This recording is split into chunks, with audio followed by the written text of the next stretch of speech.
um saco, que é o saco da glândula lacrimal. Glândula lacrimal. Eu tenho ele aqui e tenho ele aqui menor. Toda vez que a minha pontuação aproximar da linha onde está a glândula lacrimal, eu vou ter inchaço extremo, da cliente não conseguir abrir o olho, tá? Então, por exemplo, a cliente vai fazer a linha de pálpebra e eu vou fazer um desenho assim, ó. Linha de pálpebra, aqui, e aí tem a parte do côncavo, tá? Vou fechar o olho da minha cliente agora, ó, pra gente fazer a linha do côncavo. Então aqui, ó, a cliente está de olho fechado agora, e aí eu sempre vou marcar a parte onde a pele dobra. Essa parte eu nunca vou pontuar, nunca, jamais. Posso lesar a córnea da minha cliente. Então a gente sempre marca um X ali, ó. Não vou pontuar aqui. O excesso de pele da minha cliente está aqui, não está aqui. Então o que eu vou fazer, ó, eu vou separar a parte que vai evitar de causar um inchaço na minha cliente, que é a parte responsável pela glândula lacrimal, mas ela não tem excesso de pele aqui. Então o que eu vou fazer? Aqui eu vou fazer pontos 1 para 1, e aqui eu vou fazer pontos 1 para 2 ou 1 para 3, porque eu só quero melhorar a qualidade do tecido, eu não quero retração aqui, porque não precisa, a retração precisa ser feita aqui, tá? Isso para uma bléfalo padrão, porque a cliente geralmente ela tem um excesso de pele aqui, ó, é aqui que a pele dobra. Vamos falar de uma, agora tá na moda, tá? Deixa eu foto, não? Por que?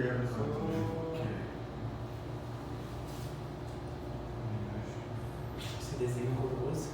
Não, mas Dá para entender. esse desenho horroroso faz toda a diferença. Suponhamos que você quer fazer um olho de raposa. Hoje está muito na moda, porque eles estão procurando um Fox Face. Oi? Então, como que a gente faz a divisão? Ó, isso é padrão. Essa proteção é padrão e essa proteção é padrão para todo mundo, tá? Então, eu vou tirar ela. Então, a cliente quer fazer essa técnica de olho de raposa, Fox Face, assim que fala, tá?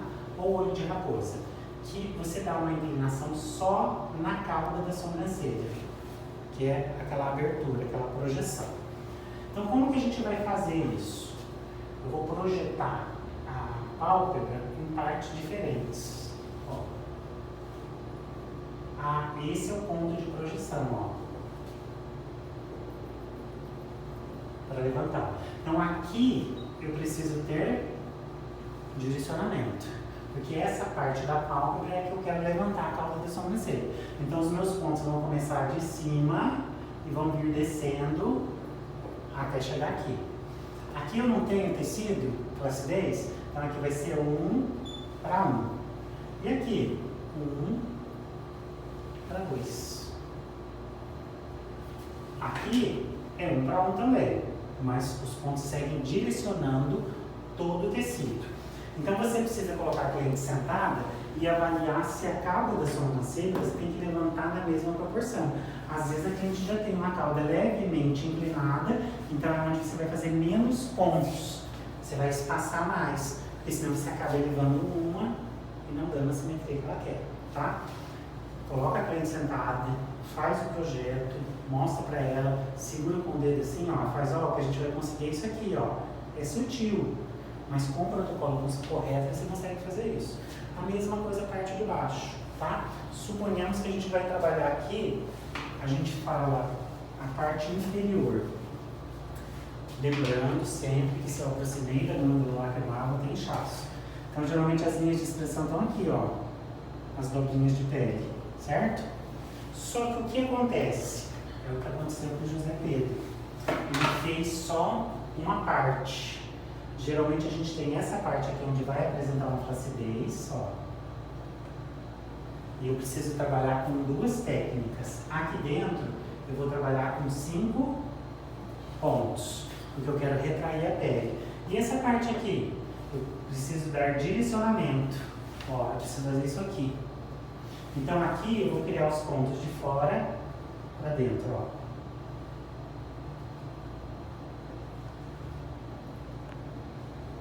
Quando eu faço isso, eu uni duas técnicas, direcionamento, que é a parte da harmonização, tá? Para direcionar o tecido para fora. E aqui dentro eu fiz retração para ter os 5 pontos. Pode ser que de um lado você precisa fazer mais que o outro. Então, por exemplo, quando você olha no espelho aqui, ó, só vou te mostrar. Tá vendo? Você passaria uma linha de caneta gel aqui e os pontos saíram aqui, ó. Porque daí você ia fracionar a pele assim, ó. Entendeu? Você ia passar uma linha de caneta gel aqui. Você não tem nada, né? E dentro a gente faz assim. Eu não tenho nem pálpebra superior, né? E aqui a gente faz assim, ó. Entendeu? Pra fora. Mas você fraciona aqui, ó. Onde possivelmente você teria uma bolsa. Tá? Então, numa pele madura, numa senhorinha, é exatamente isso que a gente vai fazer. Só que o que eu vou fazer primeiro? Estimular. Eu nunca vou fazer ponto sem estimular. Aqui hoje no curso a gente vai fazer, porque não dá tempo, tá? Mas a gente nunca vai fazer sem fazer estimulação. Por isso que o primeiro protocolo nosso na aula é o peeling, tá? É o peeling elétrico e bioestimulador. A gente tem que entender como ele tem que ser feito, se ele tem que descamar ou não, para quando a gente for fazer esse protocolo, a gente juntar tudo. Então, suponhamos que a minha cliente vai fazer a linha de pálpebra. Eu nunca vou fazer superior e inferior, tá? Então, eu vou fazer só superior em uma sessão e só inferior na outra sessão. Nunca as duas juntas, mesmo que a cliente fala assim, eu quero. O risco de o processo inflamatório descontrolado é muito grande e aí você pode ter o efeito rebote mancha, tá? Interpõe, a gente não quer. Então, mesmo que a cliente fale assim, pode fazer que eu aguento. Não, você não aguenta a mancha depois, tá? Então, ou superior ou inferior. Às vezes acontece eu fazer superior e tracionar alguns pontos aqui, ó, em alguma linha, mas eu não desci, tá? Vocês vão observar isso nos vídeos. Trabalhei com a ponteira em L. Na academia para ficar mais bonitinho. Vou usar o meu esquema, gente. Eu coloquei lá a ponteira em L.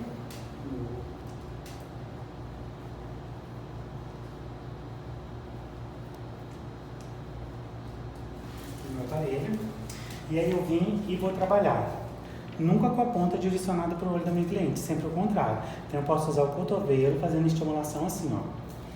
Se a minha cliente tem uma área de escurecimento aqui, a grande maioria tem, por causa do sol, do envelhecimento, eu vou usar um ativo clareador. Depois eu vou passar para vocês ativos clareadores que não são ácidos. A gente nunca usa ácido no jato de plasma, tá? Porque daí a gente tem uma segunda queimadura. Então são ativos clareadores. Então quando eu fizer esse movimento aqui, eu vou observar uma descamação leve. Eu já tenho um clareamento, uma estimulação, o fechamento dos poros dilatados e a polarização da membrana citoplasmática, positivo e negativo. Eu acho que foi num vídeo seu que eu vi, que daí você fala para usar, não sei se é um esfoliante com ácido glicólico para abrir a pele. Isso, é um sabonete com ácido glicólico. Então é um sabonete que ele quebra a barreira da pele, mas ele não é um ácido a ponto de causar... Não. É um ácido no sabonete que deixa a pele mais permeável a ativos. Então a gente geralmente usa na limpeza de pele para conseguir limpar a pele, hidratar a pele. Tá? Eu vou colocar o ativo. Você fala para colocar o ativo na pele, isso. Tá? Quase tudo que a gente usa hoje tem ácido glicólico. Por exemplo, um demaquilante tem ácido glicólico, tá?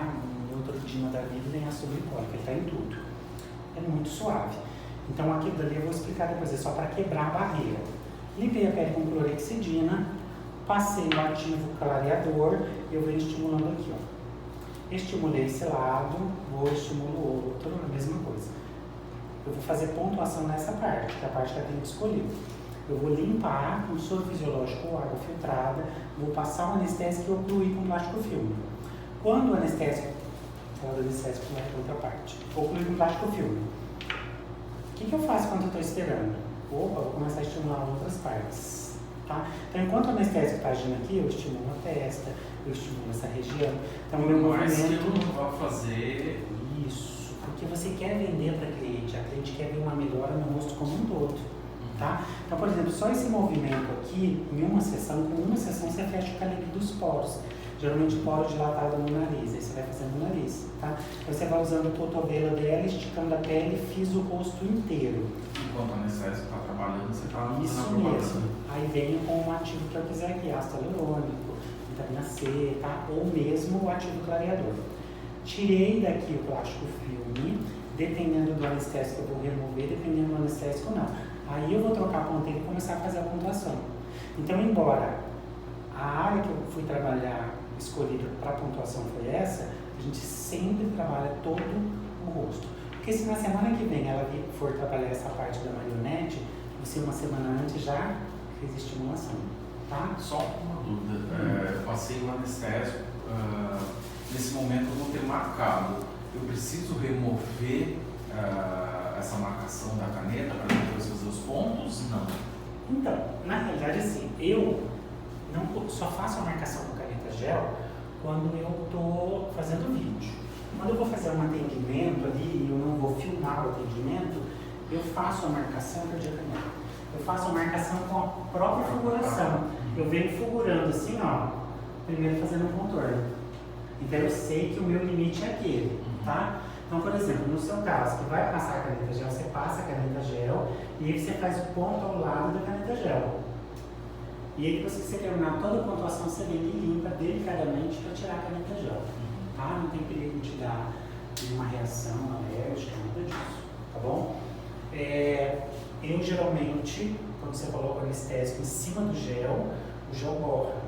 Então, se você sentir que borrou, você pode refazer a marcação ou você pode, de repente, fazer a marcação depois que você removeu o anestésico. Eu, nessa questão da marcação, quando eu fui fazer na minha testa, uma coisa que eu notei, até tem essa desse lado, eu fiz a marcação, só que daí a minha caneta ela não tem uma ponta tão fininha, daí os meus pontos ficaram muito longe da ruga em si. E daí não teve a retração. Daí nessas outras eu fiz sem a marcação, eu fui olhando e fazendo, e daí eu notei que a retração foi maior. Quanto mais próximo ficar, melhor. Não pode entrar dentro da linha, mas se ficar próximo está perfeito, tá? Esse lance da caneta é assim, vai chegar uma hora que você vai falar assim, não preciso mais de caneta, tá? Eu geralmente uso a caneta quando a cliente vem fazer a avaliação no primeiro dia. Eu risco o rosto dela e coloco ela na frente do espelho, eu faço toda a marcação, eu mostro onde vai dar o direcionamento. Mas na hora que ela deitou na maca para fazer o procedimento, eu não preciso mais daquela marcação com caneta, tá? Então vai chegar um momento que vocês vão conseguir olhar e visualizar onde vocês vão pontuar. Ok aqui? Alguma dúvida? Então, direcionamento, 5 pontos, quando eu devo fazer 2, quando eu devo fazer 1. 1 por 1, 2 por 2 ou 2 por 3. Ok? Vamos falar dos